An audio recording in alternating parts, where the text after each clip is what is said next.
Call Palmer is a big game player.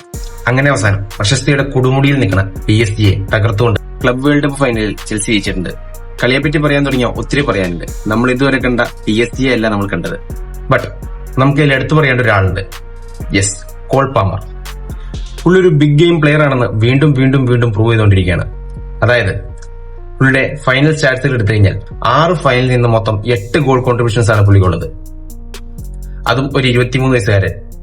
അത് ഏതൊക്കെയാണെന്ന് നോക്കിക്കഴിഞ്ഞാൽ യൂറോ ഫൈനലിൽ ഒരു അസിസ്റ്റ്, സൂപ്പർ കപ്പിൽ ഒരു ഗോള്, കമ്മ്യൂണിറ്റി ഷീൽഡ് ഫൈനലിൽ ഒരു ഗോള്, കോൺഫറൻസ് ലീഗിൽ 2 അസിസ്റ്റ്, ഇപ്പോ ഇതാ ക്ലബ് വേൾഡ് കപ്പ് ഫൈനലിൽ 2 ഗോള് 1 അസിസ്റ്റ്.